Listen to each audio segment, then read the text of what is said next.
bạn. Hôm nay tôi sẽ hướng dẫn các bạn là cách cấp phi tiêu bằng giấy, cực kỳ đơn giản nhé.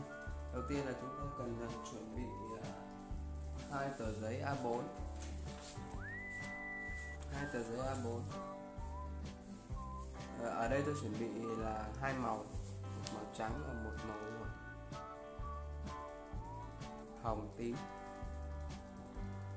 Bây giờ chúng ta tờ giấy A4 thì chúng ta phải cắt đi để tạo lấy khổ giấy hình vuông, hai khổ giấy hình vuông nhé. Bây giờ chúng ta sẽ gập lại, sau đó là cắt đi để chúng ta lấy khổ giấy hình vuông.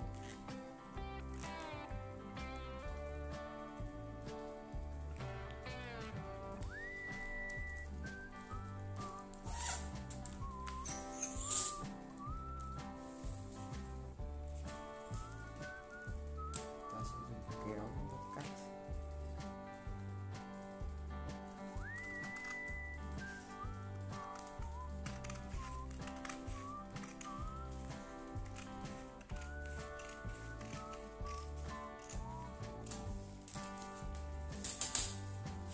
Bây giờ tôi đã cắt được một mảnh giấy hình vuông màu tím và một mảnh giấy hình vuông màu trắng. Bây giờ chúng ta sẽ gấp mảnh màu trắng trước. Các bạn sẽ gấp đôi tờ giấy.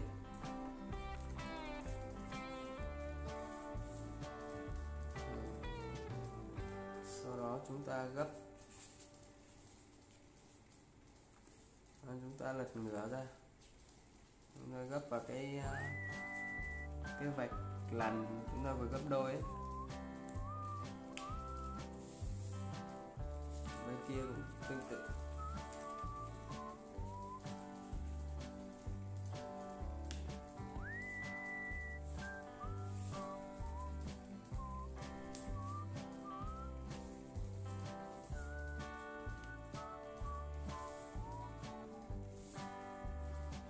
Sau đó chúng ta lại gấp úp lại nó vào được như thế này, úp lại.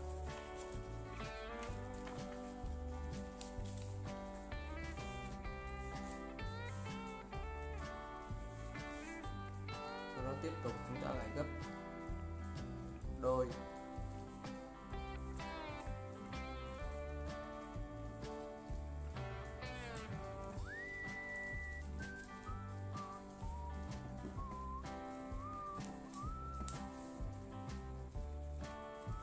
Sẽ được như thế này.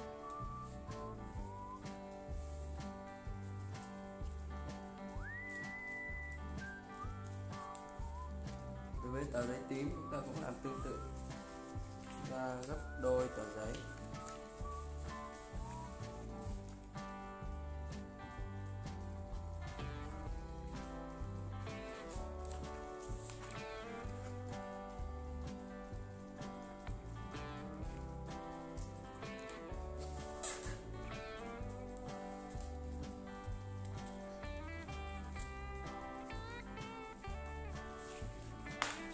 Tiếp tục ngược vào trong.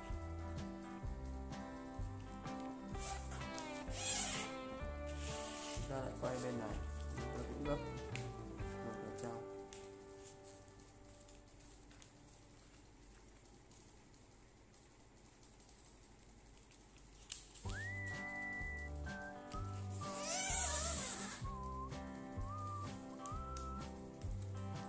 Sau đó chúng ta cũng gấp vào với nhau, lại gấp ngược vào.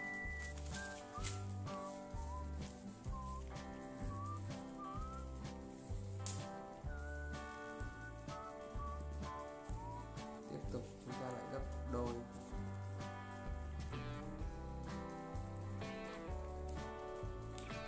Đôi.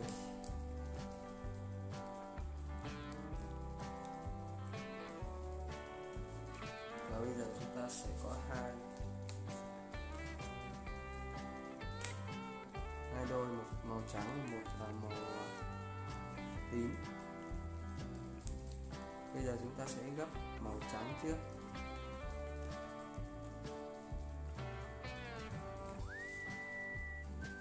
Đây các bạn, chiều gấp các bạn để lên trên, và chiều mà hai cái mép giấy các bạn để phía dưới. Sau đó chúng ta nắm đầu này, chúng ta gấp xuống đây, gấp vuông góc song song mấy cái lằn chúng ta vừa gấp. Chúng ta gấp vuông góc xuống.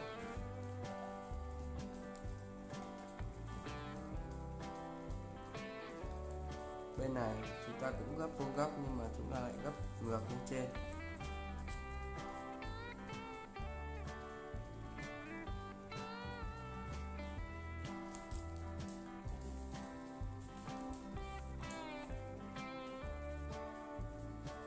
Chúng ta xong một tờ màu trắng trước rồi. Bây giờ chúng ta sẽ gấp tờ màu tím. Cái điểm khác biệt ở đây là chúng ta vẫn đưa cái phần lưng lên trên và cái phần hai cái mép giấy xuống dưới.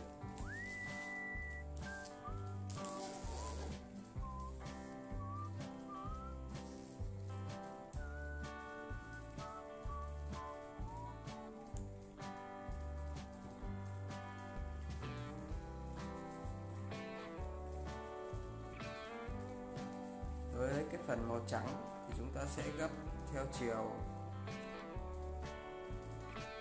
phía bên trái là từ trên xuống. Màu trắng là chúng ta gấp từ trên xuống, nhưng mà riêng màu tím thì chúng ta lại gấp ngược lại, chúng ta sẽ gấp từ dưới lên trên.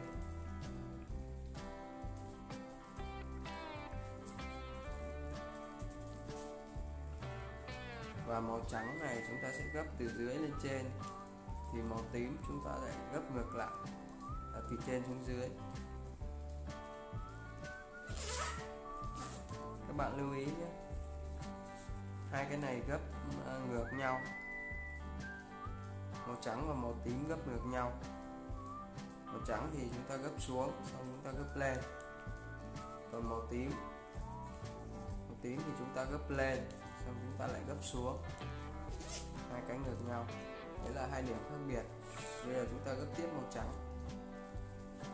Các bạn gấp như thế này, sau đó các bạn lật quay lại nhé, quay lại. Sau đó các bạn sẽ gấp vuông góc để cho chỗ này tạo thành hình tam giác.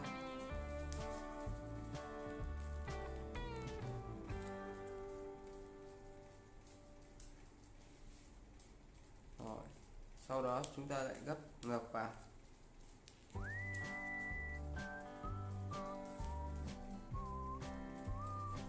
Rồi. Ở bên này chúng ta cũng làm tương tự. Chúng ta sẽ gấp để thành hình tam giác.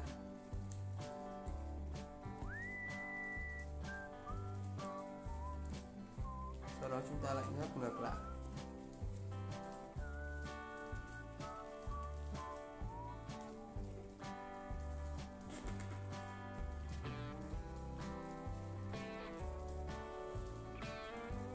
Đây, sau khi gấp xong chúng ta sẽ được cái hình thoi như thế này nha. Các bạn làm nhìn kỹ nhé. Mình sẽ mở lại từ đầu nhé. Màu trắng này gấp xuống này, gấp lên này, sau đó lật quay lại này. Lật quay lại thì chúng ta sẽ như thế này, này. Thì bây giờ chúng ta sẽ phải gấp hai cái hình tam giác đối xứng. Tam giác chúng ta gấp lại thành một hình tam giác. Chúng ta gấp tiếp bên này thành hai hình tam giác, và từ hai hình tam giác này chúng ta lại gấp lại để được cái hình thoi. Gấp lại để được hình thoi. chúng ta được cái màu trắng đầu tiên. Bây giờ chuyển đến cái màu tím. Lúc nãy chúng ta cũng gấp như thế này, bây giờ chúng ta lật lại. Bây giờ chúng ta cũng gấp hình tam giác. Này, hình tam giác.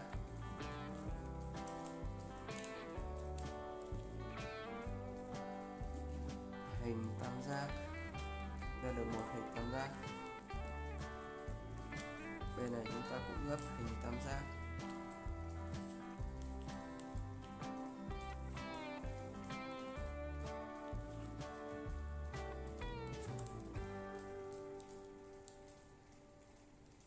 Chúng ta được một hình tam giác và chúng ta được hai hình tam giác. Bây giờ chúng ta sẽ gấp hình tam giác lại để được hình thoi.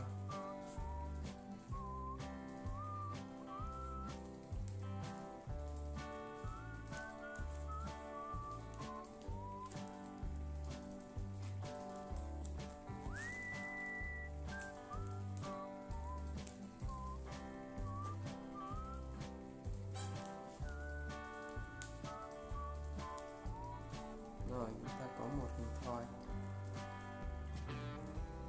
Đây, như thế này.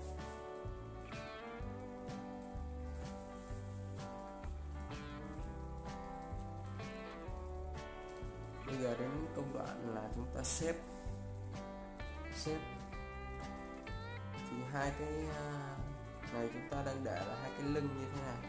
Đây là hai cái bụng nữa. Hai cái bụng thì nó có kẽ hở. Hai cái lưng thì không có kẽ hở. Đây là một bên là chúng ta sẽ để im, một bên chúng ta sẽ lật ngược lại. Lật ngược như này. Sau đó chúng ta xếp vuông góc để chồng lên nhau như thế này. Chúng ta để im, chúng ta xếp như thế này. Để chúng ta sẽ cầm lên tay.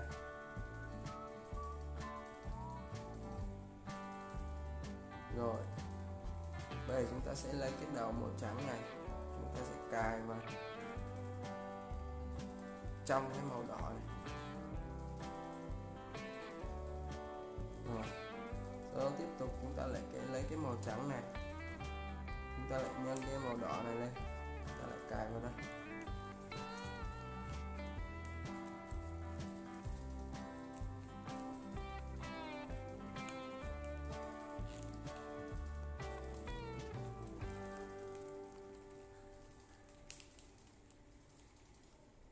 Sau đó chúng ta lật ngược lại.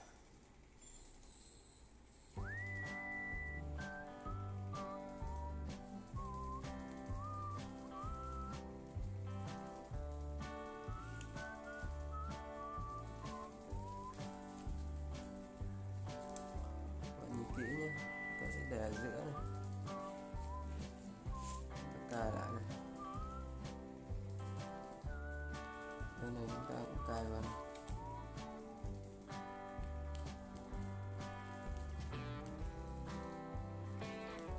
Chúng ta lật ngược lại.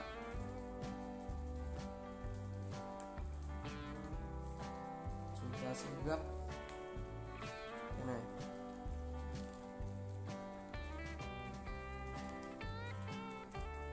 Để gấp cái này và chúng ta cài vào đây. Ta cài vào cái lỗ này. Bạn nhìn kỹ không ạ? Cái lỗ. Chúng ta cài cái lỗ này.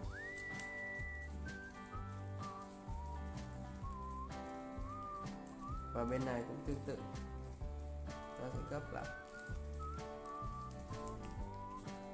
Sau đó chúng ta cài tiếp vào cái lỗ. Nhìn nhé, có một cái lỗ các bạn nhìn rõ. Chúng ta cài.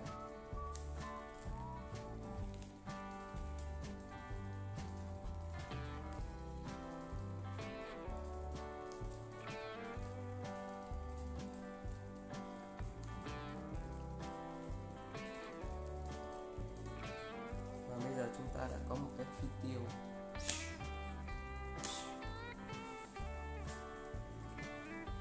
Rất đơn giản rồi.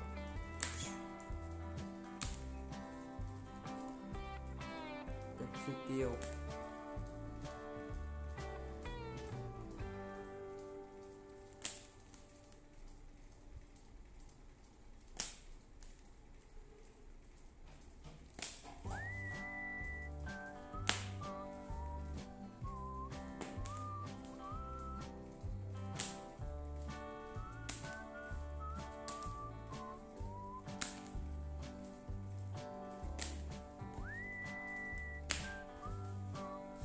Rồi, xin chào các bạn.